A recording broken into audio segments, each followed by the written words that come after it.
ইসলাম ধর্ম নারীদেরকে যে পরিমাণ মর্যাদা অধিকার দিয়েছে, পৃথিবীর আর কোনো ধর্ম এই পরিমাণ মর্যাদা অধিকার দিতে পারে নাই। আল কুরআনুল কারীম নারীদেরকে যে পরিমাণ মর্যাদা অধিকার দিয়েছে, পৃথিবীর আর কোনো কিতাব নারীদেরকে এই পরিমাণ মর্যাদা অধিকার দিতে পারে নাই। সর্বশ্রেষ্ঠ মহামানব মুহাম্মাদুর রাসূলুল্লাহ সাল্লাল্লাহু আলাইহি ওয়াসাল্লাম নারীদেরকে যে পরিমাণ মর্যাদা দিয়েছে, পৃথিবীর আর কোনো মানুষ এই পরিমাণ মর্যাদা অধিকার দিতে পারে নাই।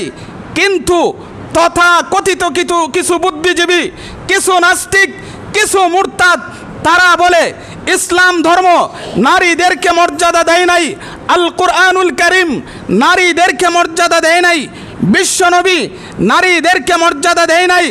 আপনারা জানেন এবং শুনেছেন, বর্তমানে বাংলাদেশে বিভিন্ন বিষয় সংস্কার করার জন্য কিছু কমিশন তৈরি করেছে।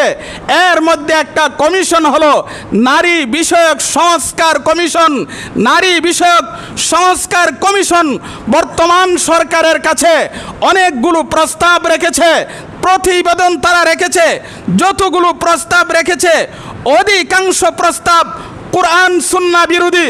এই জন্য হেফাজতে ইসলাম এবং বাংলাদেশের হক্কানি উলামায়ে কেরাম গর্জে উঠেছে, এই দেশে যতদিন মুসলমান থাকবে, মুসলমানের গায়ে রক্ত থাকবে, এই দেশে যতদিন হেফাজতে ইসলাম থাকবে, হক্কানি আলেম উলামা থাকবে, নারী বিষয়ক সংস্কার কমিশনের কোনো প্রস্তাব বাংলাদেশে বাস্তবায়ন হতে দেওয়া হবে না।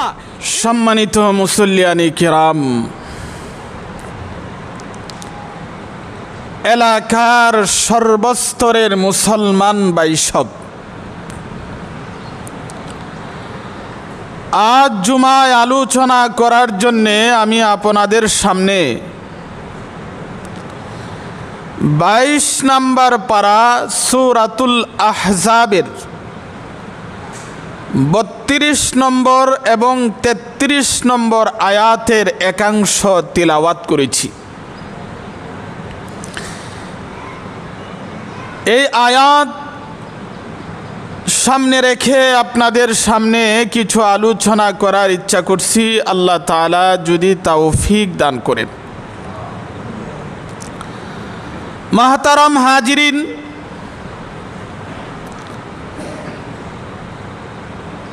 বাংলাদেশের অন্তর্বর্তীকালীন সরকার সংস্কারের কাজ শুরু করেছে এবং বিভিন্ন বিষয়ে সংস্কার করার জন্যে কতগুলি কমিশন তৈরি করেছে, প্রায় 11টা কমিশন তৈরি করেছে। এই কমিশনগুলোর মধ্যে একটি কমিশন হলো নারী বিষয়ক সংস্কার কমিশন। নারীদের বিষয়ে সংস্কার করার জন্য একটা কমিশন তৈরি করছে। নারী বিষয়ক সংস্কার কমিশন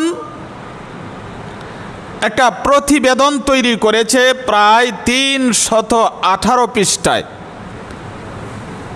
এই প্রতিবেদনে 433টা প্রস্তাব করা হয়েছে। এর মধ্যে মুঠা দাগে প্রায় 10টি প্রস্তাব আছে, যে প্রস্তাবগুলো সরাসরি কুরআন এবং সুন্নাহর বিরোধী।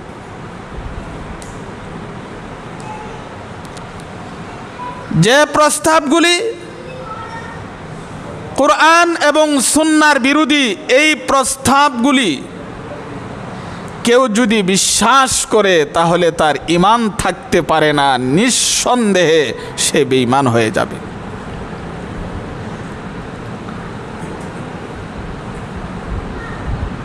নারী বিষয়ক সংস্কার কমিশন যে প্রস্তাবগুলো করেছে, সেই প্রস্তাব বাতিলের দাবিতে, কমিশন বাতিলের দাবিতে আগামীকাল হেফাজতে ইসলাম বাংলাদেশ ঢাকা মহাসমাবেশের আয়োজন করতেছেন। সারা বাংলাদেশ থেকে তাওহীদি জনতা মুসলমান উপস্থিত থাকবেন। কারণ এদেশে যতদিন মুসলমান আছে, হেফাজতে ইসলাম হক্কানি উলামায়ে কেরাম আছে, কোনো নাস্তিক মুরতাদ তাদের প্রস্তাব বাস্তবায়ন করতে দেওয়া হবে না ইনশাআল্লাহ। তো নারী বিষয়ক সংস্কার কমিশন তারা বর্তমান সরকারের কাছে 19 এপ্রিল তাদের প্রতিবেদন, তাদের প্রস্তাব পেশ করেছে। সবগুলো বিষয় নিয়ে এত আলোচনা সম্ভব না, এর মধ্যে এক দুইটা নিয়ে আজ আমি আপনাদের সামনে আলোচনা করব, আল্লাহ তাআলা যদি তৌফিক দান করেন। এর মধ্যে তারা যে প্রস্তাবগুলো করেছে কোরআন এবং সুন্নাহ বিরোধী। এর মধ্যে একটি প্রস্তাব হলো মৃত বাবার সম্পত্তি ইসলামের বিধান মতে মৃত বাবার সম্পত্তি ছেলে যা পাবে মেয়ে তার অর্ধেক পাবে, কিন্তু তাদের প্রস্তাবের মধ্যে রয়েছে ছেলে মেয়ে সমান পাবে। এটা কোরআন এবং সুন্নাহ বিরোধী। যতগুলো প্রস্তাব তারা করেছে এর একটা প্রস্তাব হলো যৌনকর্মী যারা দেহ ব্যবসা করে এদেরকে বৈধতার সুযোগ দিতে হবে। যতগুলো প্রস্তাব করেছে এর মধ্যে একটা প্রস্তাব হলো একটা পুরুষ যেমন একাধিক বিয়ে করতে পারে, নারীও একাধিক বিয়ে বসার সুযোগ থাকবে। যতগুলো প্রস্তাব করেছে এর মধ্যে একটা প্রস্তাব হলো পুরুষের যেমন তালাক দেওয়ার অধিকার আছে, নারীরও তালাক দেওয়ার অধিকার থাকবে। এই প্রস্তাবগুলো সবগুলো প্রস্তাব নিয়ে এত আলোচনা সম্ভব না। এই প্রস্তাবগুলো সরাসরি কোরআনের বিরোধী, সরাসরি হাদিসের বিরোধী। সুতরাং যারা এই প্রস্তাবগুলি করেছে নিঃসন্দেহে তারা কাফের, তারা মুরতাদ, তারা মুসলমানের বাচ্চা হতে পারে না। আর এই প্রস্তাব বাংলাদেশেও বাস্তবায়ন হতে দেওয়া হবে না ইনশাআল্লাহ। তো মুহতারাম হাজিরিন, এই বিষয়টা আমি আলোচনার জন্য ধারাবাহিকভাবে আলোচনা করি, শুনেন।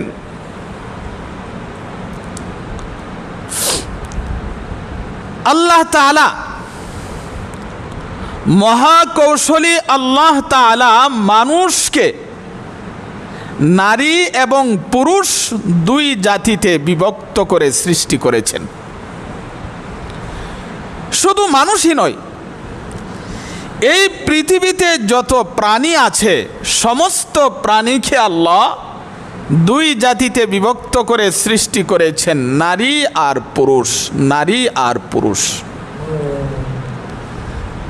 এর পিছনে অনেক হিকমত রয়েছে, রহস্য রয়েছে। কারণ আল্লাহ তাআলা বিনা হিকমতে, বিনা কারণে কোনো কিছু সৃষ্টি করেন না। হয়তো অনেকগুলো রহস্য আমাদের কাছে উদ্ঘাটিত হয় না, কিছু কিছু রহস্য আমাদের কাছে উদ্ঘাটিত হয়। আল্লাহ তাআলা সমস্ত প্রাণীকে দুই জাতিতে, নারী এবং পুরুষ, এই দুই জাতিতে কেন বিভক্ত করে সৃষ্টি করেছেন এর বহু হিকমত, বহু রহস্য আছে। আমি আপনাদের সামনে কয়েকটা হিকমত রহস্য তুলে ধরি, শুনেন। এক নম্বর রহস্য হলো আল্লাহ তাআলা যদি প্রাণীকে নারী এবং পুরুষ দুই জাতিতে বিভক্ত করে সৃষ্টি না করতেন, নারী এবং পুরুষ দুই জাতিতে বিভক্ত করে সৃষ্টি না করতেন, যৌবন না দিতেন, একজনের প্রতি আরেকজনের আকর্ষণ না দিতেন, তাহলে সন্তান জন্ম দেওয়ার কল্পনাও করত না। মানুষ জাতি সন্তান জন্ম দিয়া লালন পালনের সেই ঝামেলা বুক করার কষ্টে তারা যাইত না। আল্লাহ তাআলা সমস্ত প্রাণীকে নারী এবং পুরুষ দুই জাতিতে বিভক্ত করে সৃষ্টি করে যৌবন দিয়ে একজনের প্রতি আরেকজনের আকর্ষণ দিয়ে সন্তান জন্ম দেওয়ার ব্যবস্থা করে দিয়েছেন।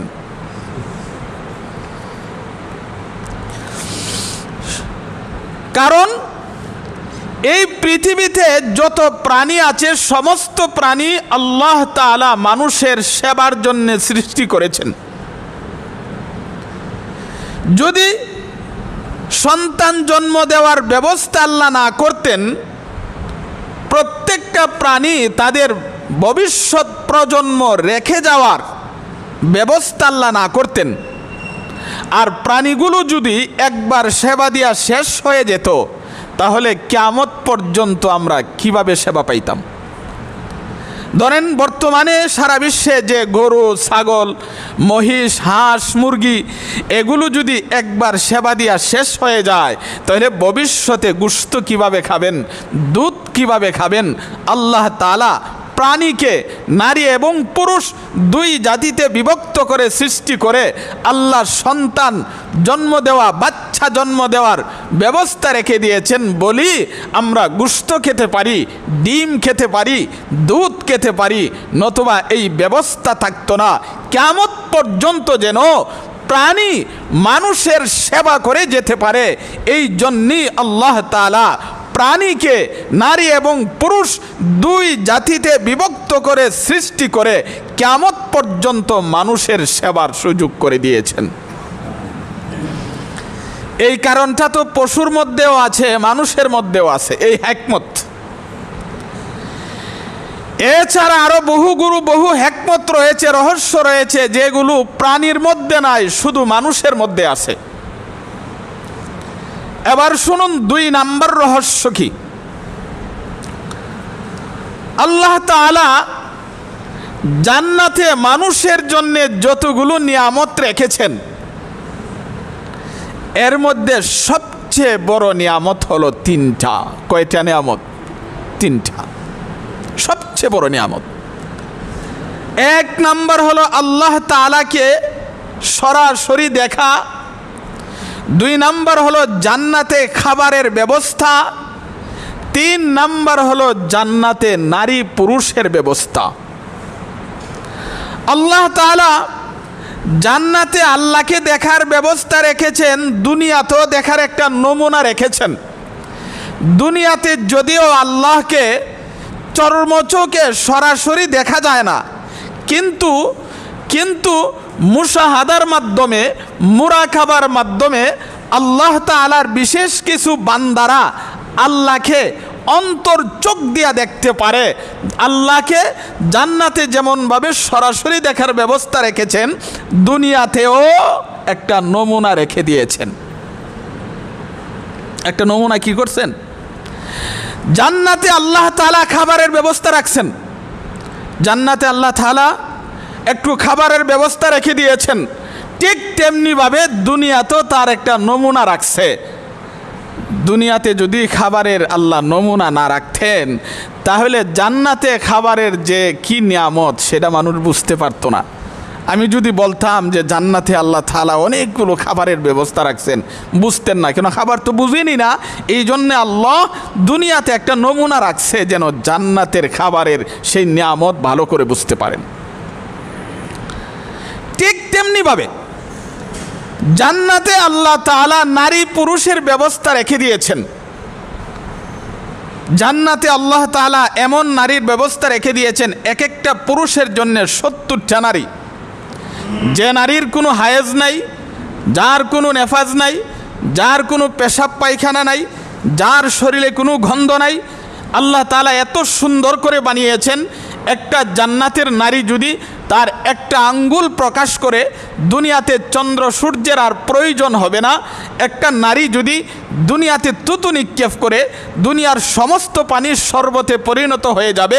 আল্লাহ এত বড় বড় নিয়ামত জান্নাতে রেখেছেন। এর মধ্যে একটা হলো নারী পুরুষের মিলন। আল্লাহ তাআলা দুনিয়াতেও একটা নমুনা রেখেছেন। আল্লাহ দুনিয়ার মানুষকে বোঝাতে চান, হে দুনিয়ার মানুষ, দুনিয়াতে তোমাদেরকে মাত্র একটা নমুনা দিলাম, নারী পুরুষের মাধ্যমে জান্নাতেও আমি আল্লাহ সেই নারী পুরুষের ব্যবস্থা রেখে দিয়েছি। এটা হলো 2 নম্বর হিকমত। 3 নম্বর হিকমত হলো আল্লাহ তাআলা দুনিয়াতে মানুষকে পরীক্ষার জন্য পাঠিয়েছেন। আল্লাহ তাআলা মানুষ থেকে যতভাবে পরীক্ষা নেবেন, এর মধ্যে সবচেয়ে বড় পরীক্ষাটা হলো মানুষের 2টা অঙ্গের মাধ্যমে আল্লাহ পরীক্ষা নেবেন। একটা হলো জিহ্বা আর একটা হলো লজ্জাস্থান। এক হাদিসে রাসূলুল্লাহ সাল্লাল্লাহু আলাইহি ওয়াসাল্লাম বলেন, কোন আমার উম্মত যদি 2টা অঙ্গের গ্যারান্টি দিতে পারে যে জিহ্বা দিয়া কোনো গুনার কাজ করবে না, লজ্জাস্থান দিয়া কোনো গুনার কাজ করবে না, নবীজি বলেন আমি নবী তাকে জান্নাতে নেওয়ার গ্যারান্টি দিলাম। আল্লাহ তাআলা নারী এবং পুরুষ 2 জাতিতে বিভক্ত করে সৃষ্টি করে আল্লাহ তাআলা মানুষকে পরীক্ষা নিতে চান তোমার জবানের মাধ্যমে। যদি একটা মানুষ জবান দিয়া মিথ্যা না বলে, জবান দিয়া হারাম না খায়, জবান দিয়া গুনাহ না করে, পরীক্ষায় ফাঁস। এবং মানুষকে আল্লাহ 2 জাতিতে বিভক্ত করে সৃষ্টি করে একজনের প্রতি আরেকজনের আকর্ষণ দিয়েছেন, যৌবন দিয়েছেন, এবং দিয়ে আল্লাহ পরীক্ষা করতে চান তোমরা কি হারাম পন্থায় যৌবনের চাহিদা মিটাও না হালাল পন্থায়। আল্লাহ সেখানে দুনিয়ার মানুষকে পরীক্ষা করতে চায়। পরীক্ষার জন্যই আল্লাহ মানুষকে 2 জাতিতে বিভক্ত করে সৃষ্টি করেছেন, পুরুষ আর নারী। 4 নম্বর হিকমত হলো দুনিয়াতে মানুষ চলতে গেলে বহু দায়িত্ব পালন করতে হবে, বহু দায়িত্ব পালন করতে হবে, আর একা সবগুলো দায়িত্ব পালন করা সম্ভব না। আল্লাহ তাআলা মানুষ জাতিকে 2 জাতিতে বিভক্ত করে, নারী এবং পুরুষ 2 জাতিতে বিভক্ত করে দুনিয়ার কাজকে বন্টন করে দিয়েছেন। কিছু কাজ হলো ঘরোয়া পরিবেশে, কিছু কাজ হলো বাহিরের। আল্লাহ তাআলা পুরুষকে দিয়েছেন বাহিরের কাজের দায়িত্ব, নারীকে দিয়েছেন ঘরের ভিতরের কাজের দায়িত্ব। মহিলারা করবে ঘরের ভিতরের কাজের দায়িত্ব, আর পুরুষেরা করবে বাহিরের কাজের দায়িত্ব। আল্লাহ তাআলা নারীদেরকে ঘরের কাজের দায়িত্ব দিয়েছে, সেই দায়িত্ব পালনের যোগ্যতাও দিয়েছে। আল্লাহ তাআলা পুরুষকে বাহিরের কাজের দায়িত্ব দিয়েছে, বাহিরের কাজ করার যোগ্যতাও আল্লাহ দিয়েছে। যেমন আল্লাহ তাআলা সৃষ্টিগতভাবে নারীদেরকে কিছু দায়িত্ব দিয়েছে। এর মধ্যে একটা দায়িত্ব হলো প্রতি মাসে মাসিক হওয়ার যে ঝামেলা, এই ঝামেলাটা আল্লাহ নারীদেরকে দিয়েছে। যেমন সন্তান গর্ভে ধারণ করার যে ঝামেলা, যে এটা দায়িত্বটা আল্লাহ তাআলা নারীদেরকে দিয়েছে। সন্তান প্রসবের যে কষ্ট, সেই কষ্ট ভোগ করার দায়িত্ব আল্লাহ নারীদেরকে দিয়েছে। সন্তান জন্ম হওয়ার পরে সন্তানকে লালন পালন করার দায়িত্ব আল্লাহ তাআলা নারীকে দিয়েছেন। এই সকল দায়িত্ব আল্লাহ নারীকে দিয়েছে একতরফাভাবে, আল্লাহ কোনো পুরুষকে দেয় নাই। আর আল্লাহ পুরুষকে বাহিরের কাজের দায়িত্ব দিছে। কি? উপার্জনের দায়িত্ব আল্লাহ পুরুষকে দিয়েছেন। সমাজের কাজের দায়িত্ব, পারিবারিক কাজের দায়িত্ব, রাষ্ট্রীয় কাজের দায়িত্ব, কৃষি কাজের দায়িত্ব পুরুষকে দিয়েছেন। গাছে ওঠার দায়িত্ব পুরুষকে দিয়েছেন। ঘর বানানোর দায়িত্ব পুরুষকে দিয়েছেন। মাটি কাটার দায়িত্ব পুরুষকে দিয়েছেন। এই সকল দায়িত্ব আল্লাহ পুরুষকে দিয়েছেন। আল্লাহ তাআলা মানুষকে 2 জাতিতে বিভক্ত করে সৃষ্টি করে এক দলকে দিয়েছেন ঘরের ভিতরের কাজের দায়িত্ব, আরেক দলকে দিয়েছেন ঘরের বাহিরের কাজের দায়িত্ব। একা যদি সব কাজ করতে হয় মানুষের জীবন অচল হয়ে যাবে, সুন্দরভাবে যেন মানুষ চলতে পারে এই জন্যে আল্লাহ দুই জাতিতে বিভক্ত করে সৃষ্টি করে একজনে দিছে ঘরের কাজ তুমি করো, আরেকজনে দিছে বাহিরের কাজ তুমি করো। দেখেন, যদি একজনকে যদি সব দায়িত্ব দিতেন, সন্তান গর্ভধারণের দায়িত্ব হলো নারীদের, আর জমিতে কৃষি কাজ করার দায়িত্ব হলো পুরুষের।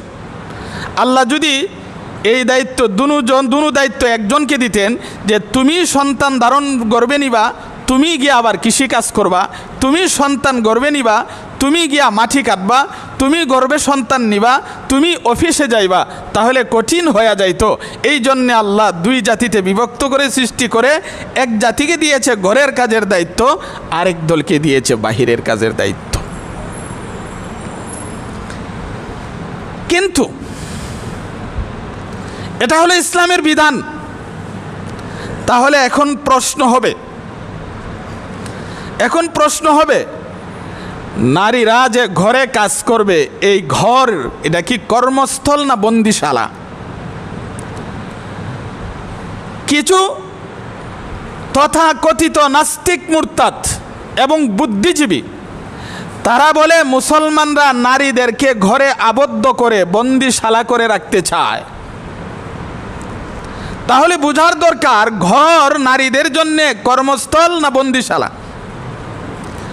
যারা স্কুল কলেজ ভার্সিটিতে লেখাপড়া করে, স্কুল কলেজ ভার্সিটি এটা কি তাদের জন্য বন্দিশালা না কর্মস্থল? যারা দোকানে ব্যবসা করে, দোকানটা কি তাদের জন্যে বন্দিশালা না কর্মস্থল? পুরুষ অফিসে কাজ করে, অফিসটা কি তার জন্য বন্দিশালা না কর্মস্থল?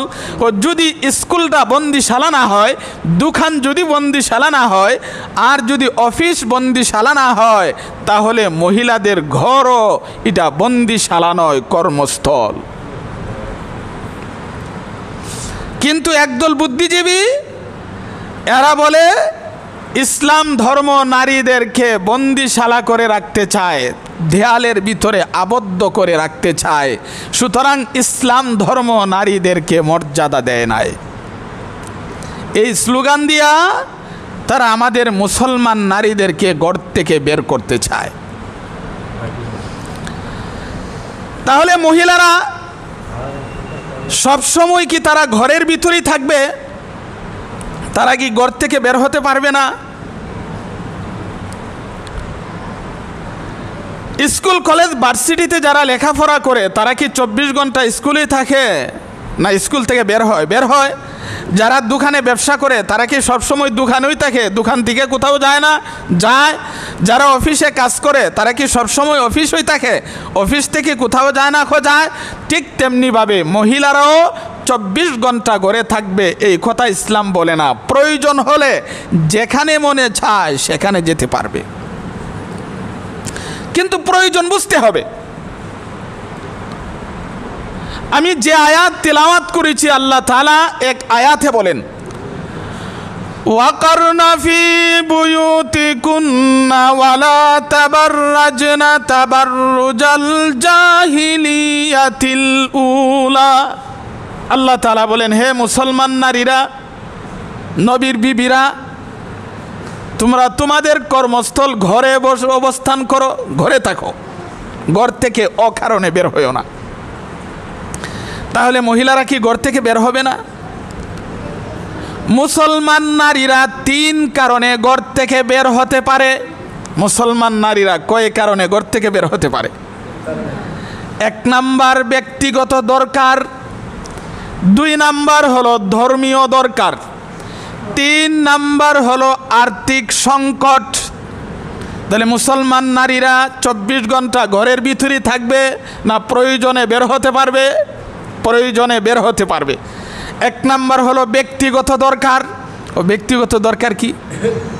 একজন মহিলা অসুস্থ হয়ে পড়ছে, ঘরের ভিতরে চিকিৎসার কোনো ব্যবস্থা নাই, চিকিৎসার জন্যে ওই মহিলা যেখানে যাওয়া দরকার সেখানে যেতে পারবে। একজন মহিলা তার আপন বাবাকে দেখতে চায়, আপন মাকে দেখতে চায়, আপন চাচাকে দেখতে চায়, আপন ভাই বোনকে দেখতে চায়, যেখানে মা, যেখানে বাবা, যেখানে চাচা, যেখানে মামা, তাকে সেখানে গিয়া তাদের সাথে সাক্ষাৎ করতে পারবে, ইসলামে কোনো বাধা দেয় নাই। 3 নাম্বার, একটা মহিলা একটা জমি কিনছে অথবা জমি বিক্রয় করছে, রেজিস্টার করার জন্য যদি ঘর থেকে বের হতে হয়, এই মহিলা রেজিস্টারের জন্য অফিসে যেতে পারবে, বের হতে পারবে, ইসলামে বাধা দেয় না। এটা হলো ব্যক্তিগত প্রয়োজন। তাহলে মহিলারা কয় কারণে ঘর থেকে বের হতে পারে? 3 কারণে। এর মধ্যে একটা কারণ হলো ব্যক্তিগত দরকার,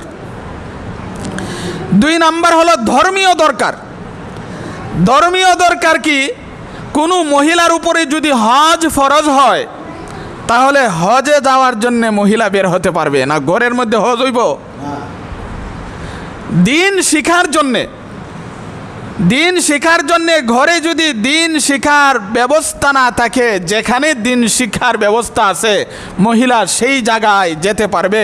ঘরের ভিতরে যদি ওয়াজ নসিহত শোনার ব্যবস্থা না থাকে, ওয়াজ নসিহতের ব্যবস্থা যেখানে আছে সেখানে গিয়া মহিলা ওয়াজ নসিহত শুনতে পারবে।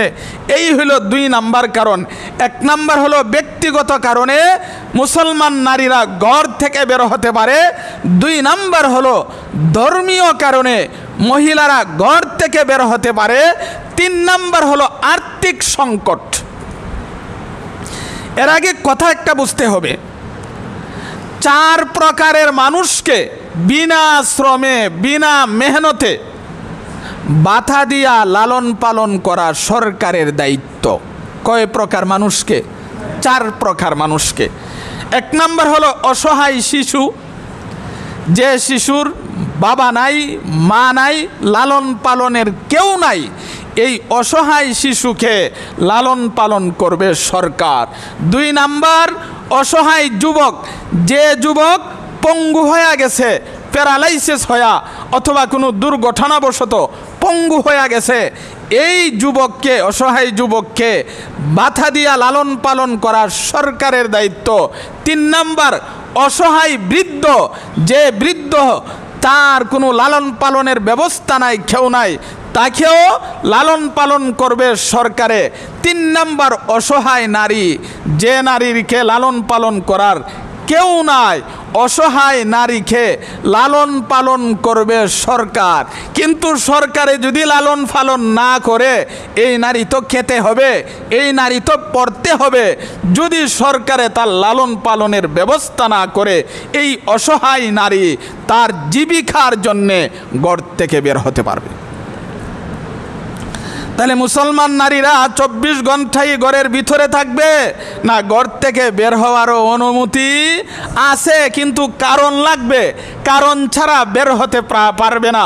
অসভ্য জাতি ইহুদি খ্রিস্টানের নারীরা তারা যখন ঘর থেকে বের হয়, স্বামী কেউ বলে না, মা বাবা কেউ বলে না, তাদের দাবি আমার মনে চাইছে আমি বের হব, মনে চাইছে তো বের হবে, মনে চাইছে তো যেখানে মনে চায় সেখানে যাবে, সেখানে গিয়া ঘোরাফেরা করবে। ইসলাম ধর্ম বলে না, এইভাবে মুসলমান নারী বের হতে পারে না। মুসলমান নারী ঘর থেকে বের হতে হলে তার কারণ থাকতে হবে। ইসলামে তাকে যেই কারণগুলো দিয়েছে, এই কারণগুলো থাকলেই একজন মুসলমান নারী ঘর থেকে বের হওয়ার অনুমতি আছে। তো মুহতারাম হাজিরিন, আল্লাহ তাআলা মানুষকে 2 জাতিতে বিভক্ত করে সৃষ্টি করেছেন, নারী আর পুরুষ। নারীকে আল্লাহ তাআলা দিয়েছেন ঘরের কাজের দায়িত্ব, আর পুরুষকে দিয়েছেন ঘরের বাহিরের কাজের দায়িত্ব। কিন্তু ইহুদি খ্রিস্টান আর কিছু বুদ্ধিজীবী আছে তথা কথিত, এরা বলে না, এটা হতে পারে না। ইসলাম ধর্মে নারীদেরকে মর্যাদা দেয় নাই, ইসলাম ধর্মে বৈষম্য করেছে। সুতরাং পুরুষ যেমনভাবে জমিতে গিয়া কাজ করার অধিকার আছে, নারীরাও গিয়া কাজ করার অধিকার থাকবে। পুরুষ যেমন গাড়ি চালায়, নারীরাও গাড়ি চালাবে। পুরুষ যেমন অফিসে যাওয়ার অধিকার আছে, নারীরাও অফিসে যাওয়ার অধিকার থাকবে। পুরুষ যেমন রাষ্ট্র পরিচালনার অধিকার আছে, নারীরও অধিকার থাকবে। এইভাবে স্লোগান দিয়া আমাদের সমাজের সরল মনা নারীদেরকে ঘর থেকে বের করতে চায়। তারা বলে আমরা নারীদেরকে সমান অধিকার দিতে চাই, সমান অধিকার দিতে চাই। সমান অধিকারের স্লোগান দিয়া আমাদের মুসলমান নারীদেরকে ঘর থেকে বের করে যেথায় সেথায় যেখানে মন চায় বুক করার সুযোগ খুঁজতেছে। মাহতারম হাজিরিন, এই যে তারা বলে সমান অধিকার, সমান অধিকার, এখানে দুইটা শব্দ সমান আর অধিকার, দুটার মধ্যে বাটফারি আছে। সমান অধিকার দুটার মধ্যে বাটফারি। এক নাম্বার, তারা দিতে চায় অতিরিক্ত, দেয় অতিরিক্ত আর বলে দিতে চায় সমান, দেয় দায়িত্ব আর বলে দিতে চায় অধিকার। এটা একটা উদাহরণ না দিলে বুঝতেন না। ইসলামের বিধান মতে কোনো বাবার যদি 2 জন ছেলে থাকে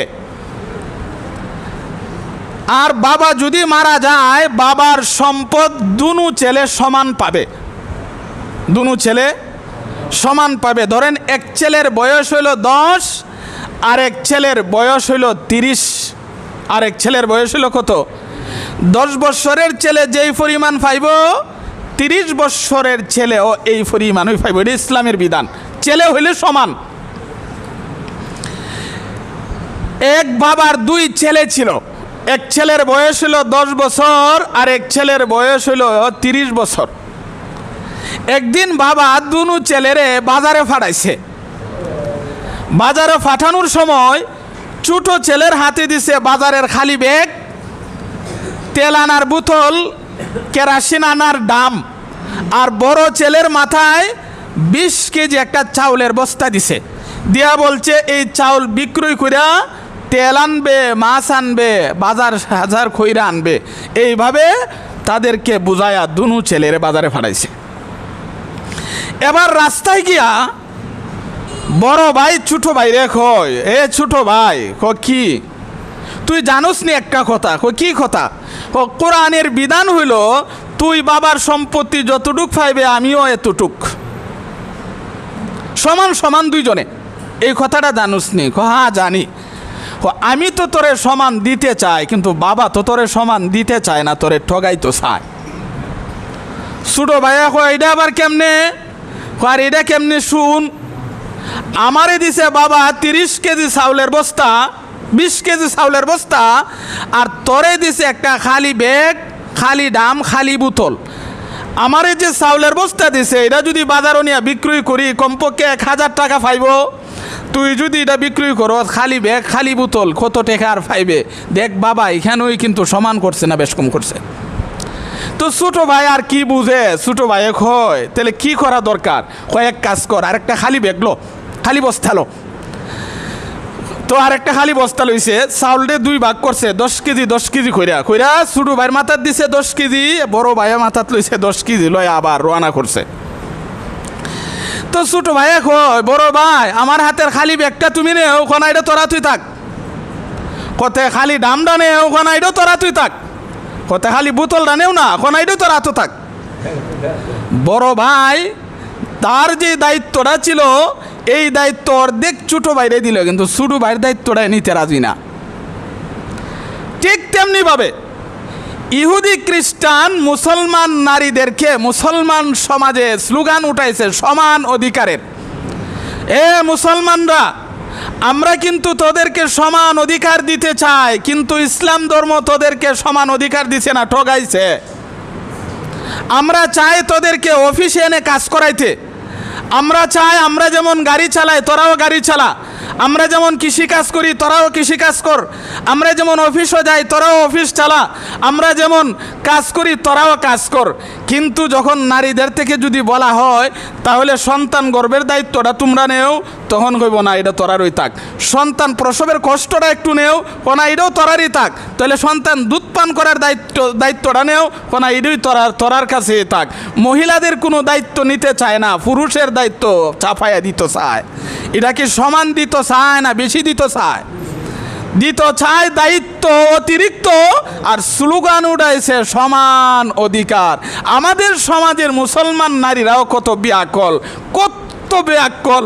যখন বলে সমান অধিকারের নামে তোরা গিয়া রাস্তার মধ্যে মাটি খাট, তখন যদি এর পক্ষ থেকে বলা হইতো আমি যদি মাটি খাট আর মাটি খাটতে হয় তাহলে আমার সন্তানরাও তুই 6 মাস ফেরো রাখ।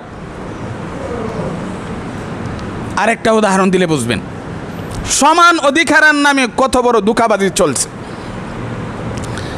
এক দেশে ছিল এক বৈরাগী আর বৈরাগিনী, বুন্নি আর বুড়া। দুইজনে জঙ্গলে একটা কুড়ের ঘর তুইলা, ছোট্ট ঘর তুইলা থাকে। বৃষ্টি বাদলের দিন, এখন রাতের বেলায় এমন বৃষ্টি নামছে, মুষলধারে ঘন্টার পর ঘন্টা বৃষ্টি। হঠাৎ করে বৈরাগী কয়, হে বৈরাগিনী আমার পেশাবে ধরছে, পেশাব না করলে হয় না। কত এখন পেশাব করবা কেমনে? যে বৃষ্টি নামতেছে, দরজা খুইলা তো পেশাব করার সুযোগ নাই, এই মুহূর্তে বের হওয়া সম্ভব না। তো করণ কি? বৈরাগিনী কয় আমার কাছে একটা বুদ্ধি আছে। কি বুদ্ধি? আমি জানালার পাশে বসি আর তুমি আমার খাদের উপরে বয়া জানলা দিয়া পেশাব করে লাও। তো সুন্দর বৈরাগী হয়, সুন্দর একটা পরামর্শই দিছ, তাহলে বৈরাগিনী বইছে জানলার পাশে, আর বৈরাগী খাদের পরে উঠিয়া জানলা দিয়া পেশাব করছে। এর 1 ঘন্টা পরে বৈরাগিনী কয় আমারও তো পেশাব ধরছে। তাহলে কি করন? তুমি যেমনি করছো আমি এমনি করি।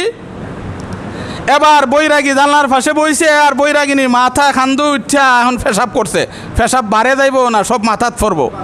তাহলে সব কাজে সমান করণ যাইতো না। নারী পুরুষ সমান হতে পারে না। আল্লাহ সৃষ্টিগতভাবেই বেশ কম করেছে। যদি নারী পুরুষকে সমান করতে যাও, ওই বৈরাগীর যে অবস্থা হইছে তোমারও এই অবস্থা হইব। আল্লাহ জন্মগতভাবেই ব্যবধান করে সৃষ্টি করে দিছে। কেন লাগে তুমি একসাথে করতে চাও? কেন একসাথে করতে চাও? মুহতারাম হাজিরিন, দেখেন তো বর্তমান নারী বিষয়ক সংস্কার কমিশন যতগুলো প্রস্তাব সরকারের কাছে রেখেছে, এর মধ্যে একটা প্রস্তাব হইল মৃত বাবার সম্পদ ছেলে যেই পরিমাণ পাইব নারীও সেই পরিমাণও পাইব। এটা হলো এদের প্রস্তাব। কিন্তু ইসলামের বিধান কি এটা ইসলামের বিধান এটা নয়। ইসলামী শরীয়তের বিধান হলো পরিষ্কারভাবে আল্লাহ কোরআনে বলেছেন মৃত বাবার সম্পত্তি ছেলে যে পরিমাণ পাবে মেয়ে তার অর্ধেক পাবে। ছেলে যে পরিমাণ পাবে মেয়ে তার, ছেলে পাবে ডবল, মেয়ে পাবে সিঙ্গেল। কিন্তু তথাকথিত বুদ্ধিজীবীরা তারা কয় না, এটা হতে পারে না, মেয়েরা সিঙ্গেল পাবে কেন? মেয়েরাও ছেলেদের সমান পাবে। ছেলে যে বাবার সন্তান, মেয়েও তো সেই বাবারই সন্তান। ছেলের যেমন খাওয়ার দরকার মেয়ের খাবার দরকার নাই, ছেলের যেমন পড়ার দরকার মেয়ের পড়ার দরকার নাই, ছেলের যেমন ঘরের দরকার মেয়ের ঘরের দরকার নাই। তাহলে ছেলে পাবে ডবল আর মেয়ে পাবে সিঙ্গেল। ইসলাম ধর্ম কোরআন এখানে বৈষম্য করেছে। এরা বলে এটা হতে পারে না, নারী পুরুষকে সমান সম্পত্তি দিতে হবে। এই প্রস্তাব তারা সরকারের কাছে রেখেছে। অথচ এই যে প্রস্তাব নারী পুরুষ সমান সম্পদ পাবে উত্তরাধিকার হিসাবে, এটা সরাসরি কোরআনের বিরোধী, হাদিসের বিরোধী। কেউ যদি এটাকে বিশ্বাস করে নিঃসন্দেহে তার ঈমান থাকতে পারে না। তাহলে ইসলাম ধর্মের বিধান মৃত বাবার সম্পত্তি ছেলে যা পাবে মেয়ে সমান পাবে না, অর্ধেক। যদিও আমরা এখানে দেখতেছি ছেলে ডবল মেয়ে সিঙ্গেল, কিন্তু একটু বিশ্লেষণ করলে বুঝবেন মেয়ে সিঙ্গেল ফায়া ওই বেশি পাইছে, ছেলে ডবল ফায়া কম পাইছে। দেখেন আমি 1-2টা উদাহরণ দিলে বুঝবেন। এক গ্রামে ছিল এক মূর্খ বাবা, এক গ্রামে ছিল এক মূর্খ বাবা। তার সন্তানদের লেখাপড়ার জন্য স্কুলে পাঠাইছে। সন্তান লেখাপড়া করে প্রথম শ্রেণী, দ্বিতীয় শ্রেণী, তৃতীয় শ্রেণী, চতুর্থ শ্রেণী, পঞ্চম শ্রেণী থেকে পরীক্ষা দিছে। পরীক্ষা দিয়া, বৃত্তি পরীক্ষা দিয়া 1 নম্বরে পাস করছে। পরীক্ষার ফলাফলের দিন বাবা ছেলের জিঙ্গা, কিরে ছেলে কয় নম্বরে পাস করছস? আব্বা 1 নম্বরে পাস করছি। এবার মূর্খ বাবা কয়, কিরে বাবা তুই করলি কি? পাশের বাড়ির সন্তান তোর সাথে লেখাপড়া কইরা এ হইছে 10 নাম্বার আর তুই হইলে 1 নাম্বার, তুই এত কম পাইলে কেমনে? আচ্ছা, এই মূর্খ বাবারে কেমনে বুঝাইবেন পরীক্ষার নাম্বারের ক্ষেত্রে 10-এর চাইতে 1 বেশি? এই মূর্খ বাবার যেই হালত, ঠিক তেমনিভাবে আমাদের সমাজের কিছু তথাকথিত বুদ্ধিজীবী আছে, এরাও বুঝে না যে পুরুষ ডবল পাইছে ঠিক আছে, কিন্তু নারীরা সিঙ্গেল পায় যে বেশি, এই কথাটা তারা বুঝতেছে না। আরেকটা উদাহরণ দিলে বুঝবেন। এক বাবার 2 ছেলে, এক ছেলের বয়স হইল 2 বছর আর এক ছেলের বয়স হইল 20 বছর। বাবা বাজার থেকে 3টা আপেল আনছে। আপেল আনিয়া ছোট ছেলের হাতে দিছে 1টা, বড় ছেলের হাতে দিছে 2টা। এমনি তৃতীয় পক্ষ থেকে মূর্খ মা কয়, আপনি এই কাজটা করলেন কি? দুজন তো আমরারই সন্তান, একজনরে দিলেন 1টা আর একজনরে দিলেন 2টা, এটা করলেন কি? এটা হয় নাই। এই মূর্খ মারে কেমনে বুঝাইবেন? ছোট সন্তানের জন্য 1টা আপেলই বেশি, কারণ 1টা খাওয়ার যোগ্যতা তার নাই। আর বড় ছেলের জন্য 2টাও কম, কারণ তার 2টার চাইতে বেশি খাওয়ার যোগ্যতা আছে। ঠিক তেমনিভাবে নারীদেরকে আল্লাহ সিঙ্গেল দিয়েছেন, কিন্তু সিঙ্গেল হলেও তার সিঙ্গেলটাও বেশি, এটা খরচ করার কোনো খাত নাই। আর পুরুষে ডবল পাইলেও এটা তার জন্যে কম, কারণ তার বহু খরচের খাত রয়েছে। দেখেন কিভাবে ইসলামের বিধান মতে যদি কোনো বাবার ঘরে ছেলে সন্তান জন্ম হয়, এই ছেলে সন্তানকে লালন পালন করা বাবার কতদিন দায়িত্ব? যতদিন সাবালক না হয়, যতদিন নাবালক থাকে। বালেগ হওয়ার পরে বাবার আর দায়িত্ব থাকে না, ছেলের নিজের উপরই ভরণ পোষণের দায়িত্ব এসে যায়। এই ছেলে যখন বিয়া করে, বোর স্ত্রীর ভরণ পোষণের দায়িত্ব ওই ছেলের বাবার না নিজের? এই ছেলে তার ঘরে যখন সন্তান আদি জন্ম হয়, ছেলে মেয়ের ভরণ পোষণের দায়িত্ব তার নিজের। তাহলে বাবার সম্পত্তি থেকে উত্তরাধিকারী হিসাবে যা পাইলো তার নিজের ভরণ পোষণে খরচ করলো, বিবির ভরণ পোষণে খরচ করলো, সন্তান আদির ভরণ পোষণে খরচ করলো। কয় খাতে খরচ করলো? 3 খাতে।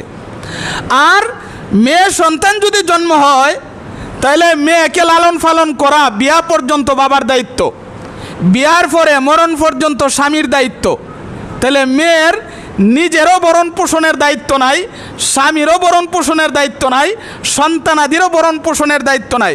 বাবার সম্পত্তি যা পাইলো নিজের ভরণ পোষণেও খরচ করলো না, স্বামীর ভরণ পোষণেও খরচ করলো না, সন্তানাদির ভরণ পোষণেও খরচ করলো না, সবটা ওই রয়া গেল। ছেলে 3 খাতে খরচ করে কিচ্ছু রইল না, মেয়ে সিঙ্গেল ফায়াও কোনো খাত নাই, সবটাই রয়া গেল। এবার বলেন ছেলে বেশি পাইলো ডবল ফায়া না সিঙ্গেল ফায়া মেয়ে বেশি পাইলো? ধরেন এক বাবা 1.5 লক্ষ টাকা রেখে মারা গেল। মারা যাওয়ার পরে ছেলে পাইলো 1 লাখ, মেয়ে পাইলো 50,000। কিন্তু ছেলে 1 লক্ষ টাকা পায়া নিজের ভরণ পোষণে খরচ করলো, স্ত্রীর ভরণ পোষণে খরচ করলো, এরপরে সন্তান আদির ভরণ পোষণে খরচ করলো। ধরেন নিজের ভরণ পোষণে খরচ করলো 50,000, স্ত্রীর ভরণ পোষণে খরচ করলো 50,000, ছেলে মেয়ের ভরণ পোষণে খরচ করলো আরও 50,000, পাইছিল 1 লাখ, খরচ হয়েছে কতটুক? আরও রয়েছে না আরও শর্ট পড়ছে। আর মেয়ে পাইছে 50,000, নিজেরও খরচ নাই, বিয়া পর্যন্ত বাবা দেখছে, বিয়ার পর মরণ পর্যন্ত স্বামী দেখছে। এই যে 50,000 পাইল, কোনো খরচের খাত নাই, 50-এর 50 রয়ে গেল। ছেলে 1 লাখ পায়া 50 শর্ট পড়লো, মেয়ে 50 হয়া 50 রয়ে গেল। এই কথা কিভাবে সমাজের মূর্খ বুদ্ধিজীবীদেরকে বুঝাবেন? মহতারম হাজিরিন, ইসলামের যে বিধান এর চাইতে সুন্দর আর কোনো বিধান হতে পারে না। ইসলামের যে বিধান এর চাইতে সুন্দর কোনো আইন হতে পারে না। তাহলে আজ আমরা আলোচনার সারসংক্ষেপ হলো, ইসলাম ধর্ম নারীদেরকে যে পরিমাণ মর্যাদা অধিকার দিয়েছে, পৃথিবীর আর কোনো ধর্ম এই পরিমাণ মর্যাদা অধিকার দিতে পারে নাই। আল কুরআনুল কারীম নারীদেরকে যে পরিমাণ মর্যাদা অধিকার দিয়েছে, পৃথিবীর আর কোনো কিতাব নারীদেরকে এই পরিমাণ মর্যাদা অধিকার দিতে পারে নাই। সর্বশ্রেষ্ঠ মহামানব মুহাম্মাদুর রাসূলুল্লাহ সাল্লাল্লাহু আলাইহি ওয়াসাল্লাম নারীদেরকে যে পরিমাণ মর্যাদা দিয়েছে, পৃথিবীর আর কোনো মানুষ এই পরিমাণ মর্যাদা অধিকার দিতে পারে নাই। কিন্তু তথাকথিত কিছু বুদ্ধিজীবী, কিছু নাস্তিক, কিছু মুরতাদ তারা বলে ইসলাম ধর্ম নারীদেরকে মর্যাদা দেয় নাই, আল কুরআনুল কারীম নারীদেরকে মর্যাদা দেয় নাই, বিশ্বনবী নারীদেরকে মর্যাদা দেয় নাই। আপনারা জানেন এবং শুনেছেন, বর্তমানে বাংলাদেশে বিভিন্ন বিষয় সংস্কার করার জন্য কিছু কমিশন তৈরি করেছে। এর মধ্যে একটা কমিশন হলো নারী বিষয়ক সংস্কার কমিশন। নারী বিষয়ক সংস্কার কমিশন বর্তমান সরকারের কাছে অনেকগুলো প্রস্তাব রেখেছে, প্রতিবেদন তারা রেখেছে। যতগুলো প্রস্তাব রেখেছে অধিকাংশ প্রস্তাব কুরআন সুন্নাহ বিরোধী। এই জন্য হেফাজতে ইসলাম এবং বাংলাদেশের হক্কানি উলামায়ে কেরাম গর্জে উঠেছে, এই দেশে যতদিন মুসলমান থাকবে, মুসলমানের গায়ে রক্ত থাকবে, এই দেশে যতদিন হেফাজতে ইসলাম থাকবে, হক্কানি আলেম উলামা থাকবে, নারী বিষয়ক সংস্কার কমিশনের কোনো প্রস্তাব বাংলাদেশে বাস্তবায়ন হতে দেওয়া হবে না ইনশাআল্লাহ। এই জন্যে আগামীকাল হেফাজতে ইসলাম বাংলাদেশ ঢাকায় মহাসমাবেশ ডেকেছে। কোন বিষয়ে? প্রায় অনেকগুলো বিষয়ে। এর মধ্যে একটা হলো বাংলাদেশে নারী বিষয়ক সংস্কার কমিশন যেগুলো কোরআন সুন্নাহ বিরোধী প্রস্তাবগুলো রেখেছে, সব প্রস্তাব বাতিল করতে হবে। এই কমিশন বাতিল করতে হবে। যারা এই প্রস্তাব রেখেছে তারা মুসলমান নয়, তারা নাস্তিক, তারা মুরতাদ। এই জন্য মুসলমান গর্জে ওঠার সময় হয়েছে। এটা আমাদের বিশ্বাস, আমাদের ইয়াকিন, বাংলাদেশে এই সমস্ত প্রস্তাব বাস্তবায়ন হতে দেওয়া হবে না ইনশাআল্লাহ।